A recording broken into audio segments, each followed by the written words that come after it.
قبر پر مٹی محرم کے دن عاشورہ میں ڈالتے ہیں، یہ ہمارے رسم ہے۔ اگر مٹی سب اڑ گئی ہے، ہوا سے اڑ جاتی ہے بعد مٹی، تو اگر قبر کی طرح کوئی بناتا ہے واپس مٹی ڈال کے پھر تو صحیح ہے، ضرورت ہے تو، ورنہ ضرورت نہیں ہے تو، اور اس کے لیے کوئی عاشورے کی اور تاریخ کی قید نہیں ہے۔ جب بھی اگر قبر، بلکہ قبر کھل گئی ہے، ٹوٹ پھوٹ گئی ہے اور مردہ نظر آ رہا ہے، پھر تو جو دیکھے اس کے لیے ضروری ہے کہ اس کو چھپا دے مردے کو۔ یہ عاشورے کے دن رسمی طور پہ کرتے ہیں، یہ ایسا نہ کیا جائے۔ عاشورے کے حوالے سے جو بات کی ہے تو اس میں کئی مقامات پر اس طرح بھی ہوتا ہے کہ جیسے تدفین کی ہے تو اس کے بعد جیسے ہمارے یہاں ایک ہوتا ہے کہ قبر بعد میں بناتے ہیں، یعنی ایک تو اس وقت مٹی ڈال دی، لیکن پھر اس کے بعد اس کے گرد بعض اوقات چار دیواری بنائی جاتی ہے کہ جو جائز بھی ہے، بنا بھی سکتے ہیں، اور بعض مقام پہ اس کی ضرورت بھی ہوتی ہے کہ وہ یعنی کتے وغیرہ یا دیگر جانوروں سے حفاظت کے لیے بھی اس طرح کرتے ہیں۔ تو اس کے لیے بھی بالخصوص پنجاب کے حوالے سے یہ سنا ہے کہ عاشورے کا انتظار کیا جاتا ہے اور پھر اس میں جا کے اس کو بناتے ہیں، اور کئی مقام پر تو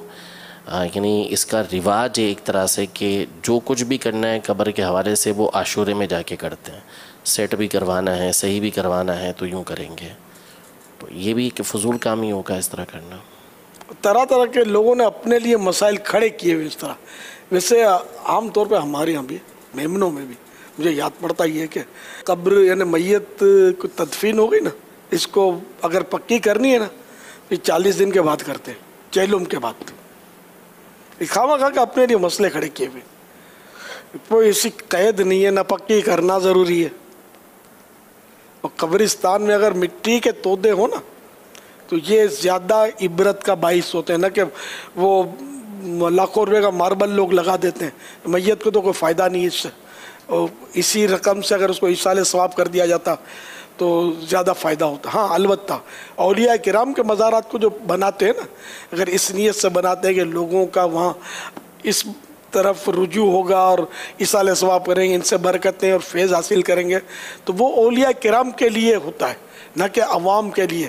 نماز ایک ٹائم کی پڑھتا نہیں اور ایسی قبریں بناتے ہیں خوبصورت، اس کی مزار بناتے ہیں، گنبد بناتے ہیں، یہ کوئی ایسا کرتے ہیں مطلب، تو اس کی ضرورت نہیں ہے۔ کیونکہ وہ جو بھی قبر کی عمارت جو ہے نا، اس کا مسئلہ یہ ہے کہ کوئی نیت ہونی چاہیے، اچھی نیت نہیں ہوئی تو پھر اسراف ہے اور گناہ ہے۔ اچھی نیت یہ ہو سکتی ہے، جیسے میں نے ایک تو آپ کو بتائی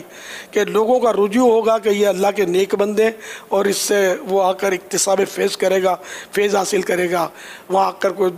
ذکر و درود کرے گا۔ اور وہاں نے چھت بنائی اس لیے کہ لوگ اس کے سائے میں بیٹھ کر کوئی تلاوت کریں گے، یاسین شریف پڑھیں گے، یا فاتحہ خوانی کریں گے، نعتیں پڑھیں گے، جو بھی یعنی کہ اس مقصد کے لیے وہ عمارتیں بنائی، اس کی چھت بنائی۔ تو اعلیٰ حضرت نے اس پر تفصیلی بحث کی ہے فتاوی رضویہ شریف میں، جائز صورتیں بھی ہیں، ناجائز صورتیں بھی ہیں قبر پر عمارت بنانے کی۔ تو اچھی نیت سے بنائیں گے تو جائز بھی ہو جائے گا، ثواب کا کام بھی ہوگا۔